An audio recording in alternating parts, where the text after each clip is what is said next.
More protests around Australia this weekend. It's becoming, I reckon, an Australian favourite pastime. It's an activity which we can be involved in with a whole group of other people, take our kids along, enjoy the outdoors as the weather is fabulous today, and here in Adelaide anyway, even though I believe it was raining in Melbourne, but it's something we can all do together. It's a festive activity which unites us all around this one particular cause, which is that the government is wrong, Dan Andrews in Victoria is a bastard, and that we should do whatever we can to get rid of him because there's a minority of people who disagree with what he has to say. And I find it a little bit amusing because I do wonder about the degree to which these people have got any ounce of intelligence whatsoever. And because every time I see them interviewed on television, which I wonder where else I'd see them interviewed, maybe YouTube, but whenever I see people interviewed and I think, well, where did you get this shit from in the first place? Like, how did you gather this information that has caused you to make the decisions that you're now making? Where has this idea come from? And what I like to do is I like to check out other sites, other places. So every now and again I will post something on my Facebook page which gets some people a wee bit upset. Not my intention, incidentally. Often it's just a meme, it's a photograph of something, it's just making a statement about vaccinations, the importance of vaccinations and that sort of stuff, as I did not long ago. And then I had a whole host of people criticising me for having posted it, that somehow I didn't know what I was doing, I don't check my facts, that I'm irrational, that I'm stupid, so all this sort of stuff comes out. And I think, well, actually, I don't care what these people think. And it makes me wonder at times, why in the hell have Facebook or Twitter or anything really? If whatever you're going to say is presenting an idea and all these people object violently to whatever it is that you said. Anyway, one of these guys sent me a link with where he got his information from. So I'll often say, look, if you've got something that is important and you've fact-checked it, look, just send me the facts. Where did you get this information from? And often when I post that, interestingly enough, people don't normally respond because they're thinking, maybe I'm just going to be ridiculed as to where I got this information from in the first place, which is fine. But then one particular person sent me a link, and it was clear from the link that this was some right-wing nut who dabbled in QAnon theories and a whole host of other shit, and it just didn't make any sense at all. And I sent back a post saying, look, if this is where you're getting your information from, I rest my case, over and done with. Didn't hear back from him, but I guess as I've posted many times before, I get a wee bit concerned that the information that is being provided is inaccurate and it's wrong. And we cannot, and I think we need to say, we can't convince these people that what they're saying and doing is incorrect or even that it's harmful.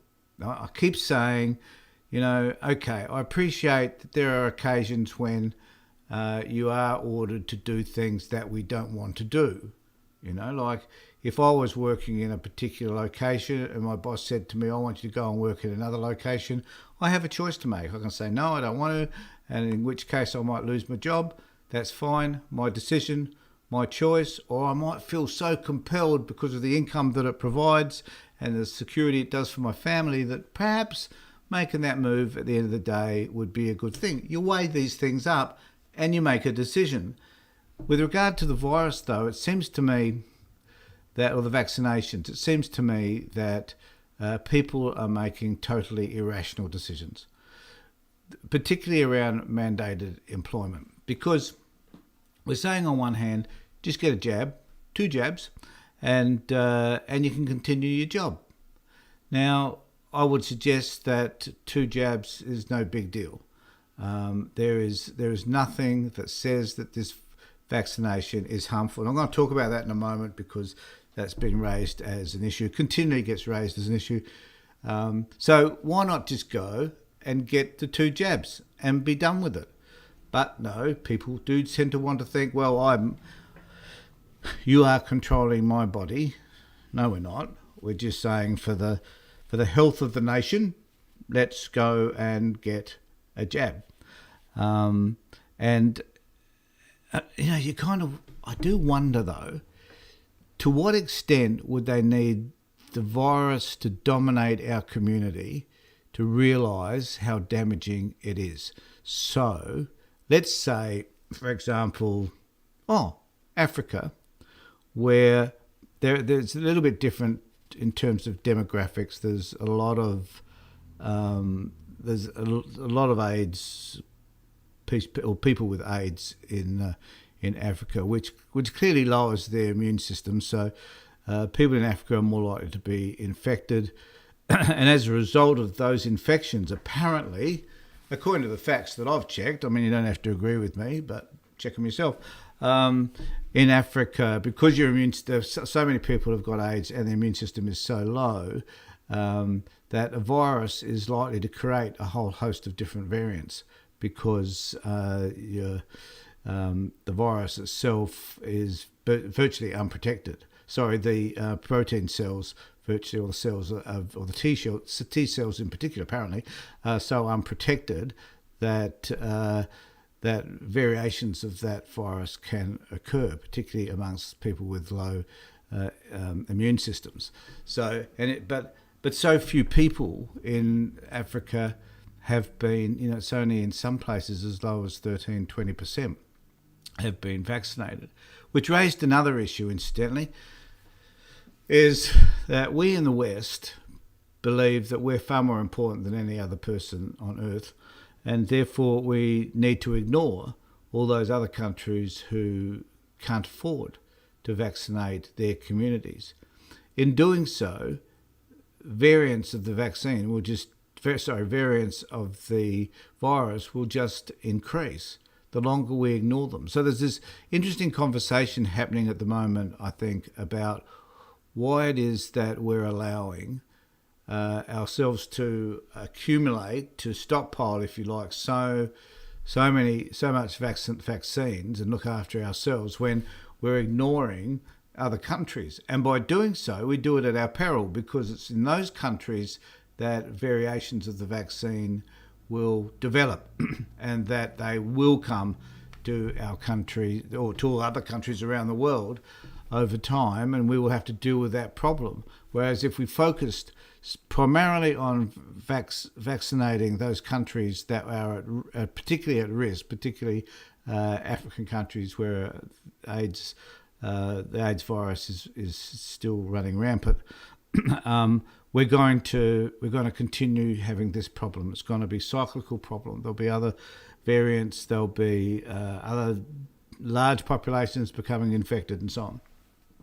So now I'm not a doctor, so you can check this stuff out if you like. It's very available on the internet, not necessarily on YouTube, and there are lots of sites that refer to what's happening in Africa and how the Omicron virus has spread. Now, I did want to bring us though to the issue around fact-checking information. So some people have been saying that there was a video out, apparently, I haven't seen it, it was just reported, that was saying that so many people are now dying because of the vaccinations. So people die, this is the theory. Well, it's not a theory, it's just stupid. So it has no real meaning whatsoever. But people are dying because if they're injected, the vaccine has an adverse effect, and sometimes that adverse effect is death. Now, interesting enough, I've argued this argument that I'm about to put forward myself without any sort of academic backing or any other information. I just thought about it and thought, well, people die, so those people that get vaccinated, there'll be some of those people who would die normally. This would be, vaccinated or unvaccinated, their time's up and they're going to have a heart attack or whatever, and they're going to die. And it's a bit like saying, well, if I get vaccinated or a group of people get vaccinated and they all get involved in car accidents and die, that means that the vaccine causes car accidents. Well, we know that's a bizarre theory, but it's just as stupid as this one about people being vaccinated are dying. It's like this woman I heard, which I did talk about at one point, where she talked about a whole lot of people in a hospital in South Australia, Flinders Hospital it was, that were that all the people that were in ICU were all people that were vaccinated, and therefore the vaccine. It's just totally untrue. It's not a true statement at all. However, these are the sorts of ideas that circulate amongst these sort of non-thinking individuals.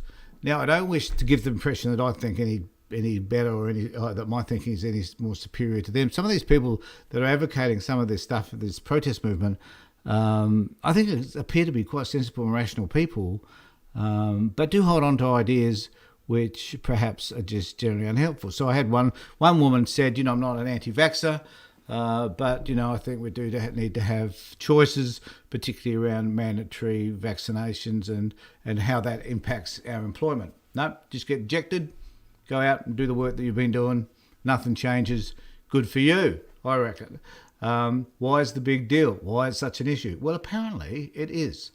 So I wanted to have a look at why people were suggesting, in particular this particular video, that if you get vaccinated, you're more likely to die. And they raised hundreds of people apparently had died, and they do. So interesting enough, sometimes the data that they gather is correct, but without explanation, it develops into a lie. So, and this is one of those cases. So this is about, so I'll read this. Where does it start? Australian vaccine, so I'll just go to this page for you all. Australian vaccine death claims are a data dupe. So we're being duped by the data, which is fair enough, I reckon. So let's test it. Several social media claims that more than 400 deaths have been caused by COVID vaccines in Australia, pointing to data from the country's medicines regulator as purported proof. So here we go. So we have got the information, and we're told that it is true. So this is where the video was shared on Facebook by an Australian user showing a man using the Therapeutic Goods Administration database of adverse event notifications. So here they are. To their credit, they're using the data from the TGA. Oh, well done. I think that was pretty clever. But is it factual? The footage shows the narrator searching for all adverse events reported for people who received the Pfizer, Moderna and so forth for COVID-19 from the start of 2021 to August 2012.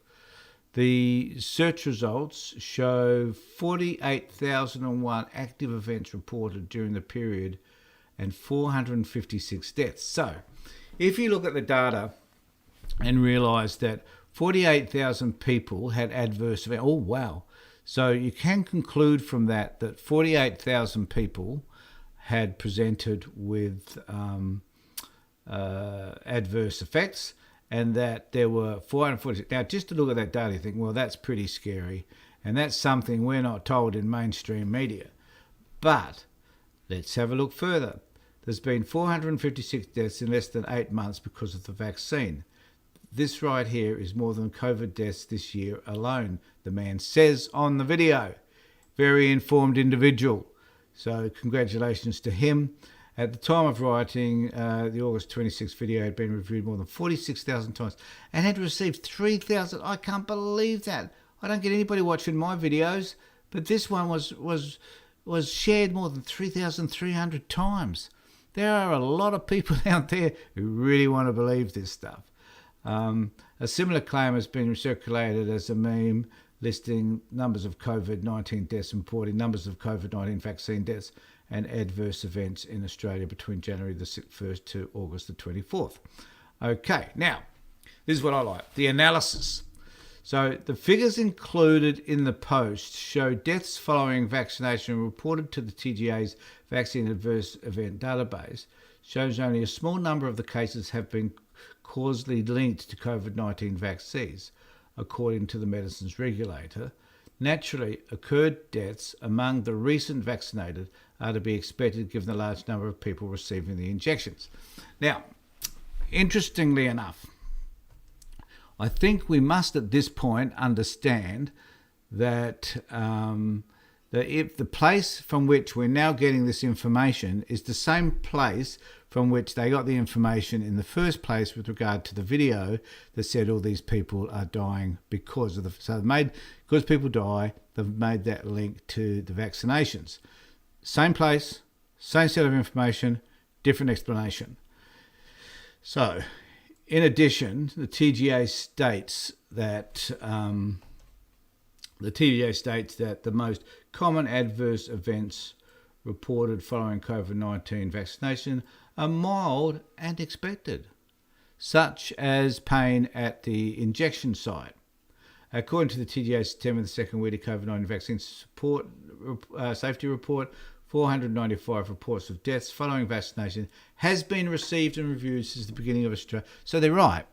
No one's going to dispute that. TGA doesn't dispute it. In fact, that's from where the information derives. Of these, the TGA found 9 were linked to immunisation.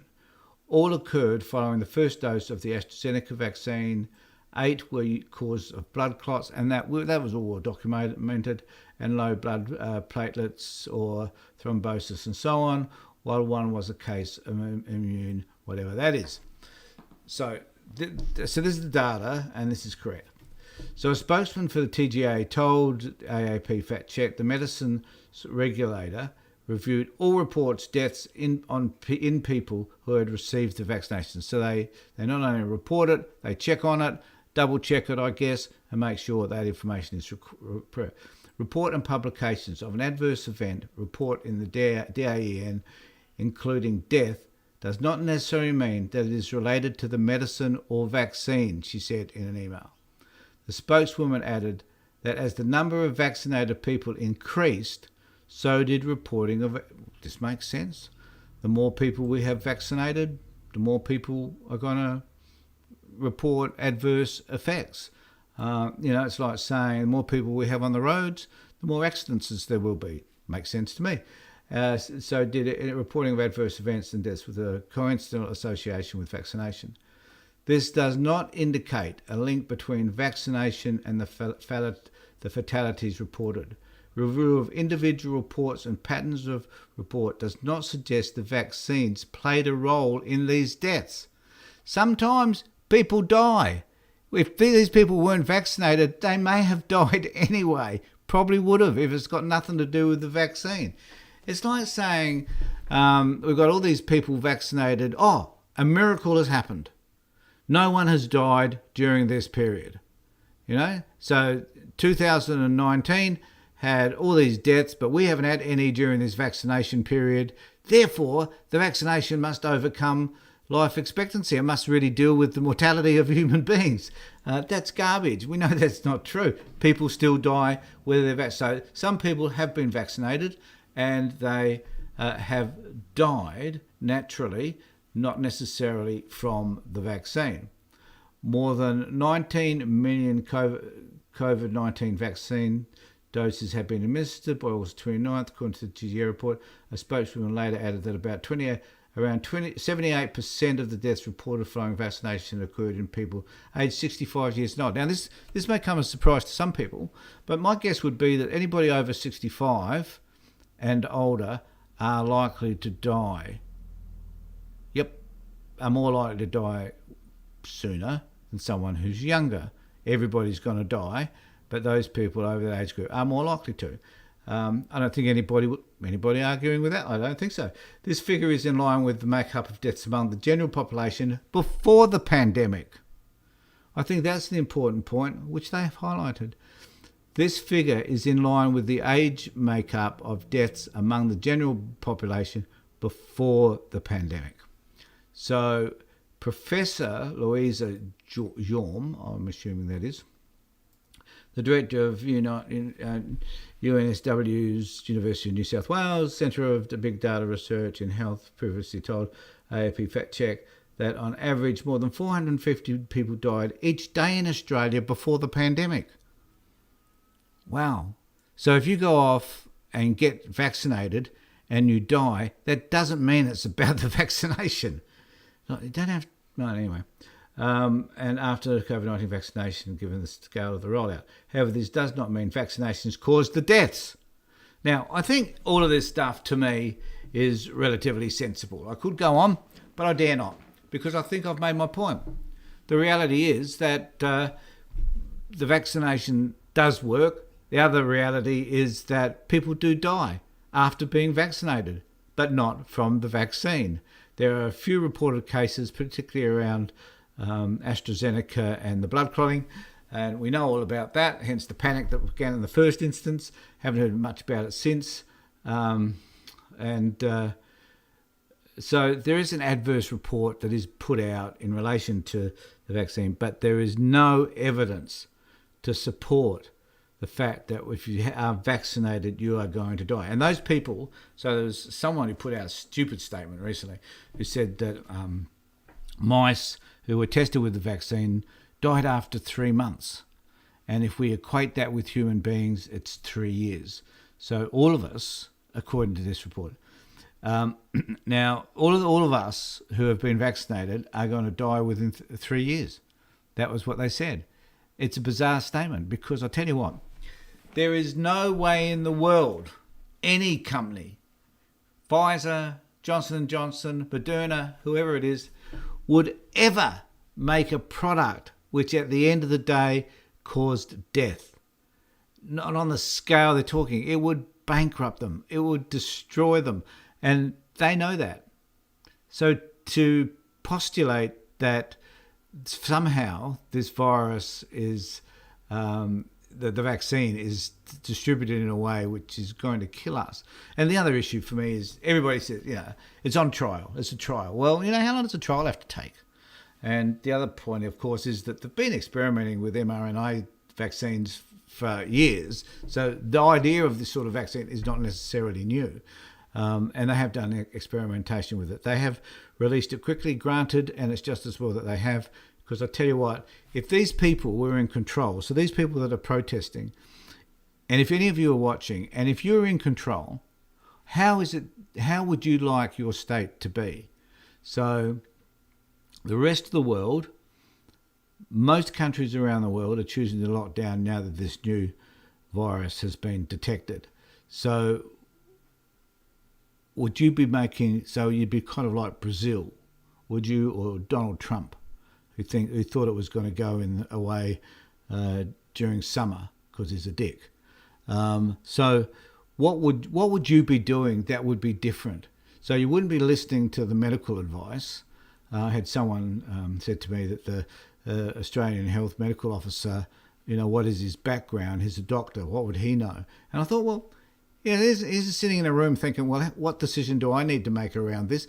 Oh, maybe I'll consult with other professionals, immunologists and other specialists around this, and then we'll get together in a group and we'll share ideas and we'll work out a solution as to what we should do. That person doesn't think of things on his own. I know Scott Morrison tends to think that he's the only one that can make a decision, but even he consults others in order to make decisions. And politicians consult, they generally make a decision based on, which is going to be the most popular decision. But nevertheless, they make decisions in consultation with others. So do medical advisors, even though they may not be specifically qualified in epidemiology, but they may be qualified enough to have enough intelligence to know that they have to consult with others in order to make that decision. So, bottom line is, if you are protesting about vaccinations, good on you. Enjoy the experience. Have a good walk down the street. Enjoy carrying a placard. Don't assault anybody. don't be violent, and don't threaten people. But get vaccinated, because it is the way out of this pandemic. And to think differently just keeps us locked in the pandemic longer. And, my fear primarily is that you, the unvaccinated, and I hate that, because it's almost registering this group of people as being another group. Like we're separating, we're becoming them and us. And I don't think any of that's really, really helpful. But those people who choose to make a different decision around vaccination, they should remember that there are consequences for doing so. And the consequences are not just about yourself, they're about your kids and any elderly parents that you've got. Think of them. You may not like making the decision, but if you get ill, which you're more likely to do if you're unvaccinated, if you get ill and you pass it on to, say, a child who may die, just think how that will impact you. Well, I guess some of these people will simply find somebody else to blame for that. They won't take responsibility, and this is part of the issue, is these people do not take responsibility for their community. They're just thinking about their own personal rights and whether they've been infringed. There's lots more I could say, but I won't. I'll let you off the hook. So, thanks everybody. Look, if you wish to subscribe, please do so and ring the bell for further notifications. I'm trying to do more than one a week, but at the moment things are pretty busy, so I'm settling for just one. So take care of yourself, look after yourself, and more importantly, everybody, be safe.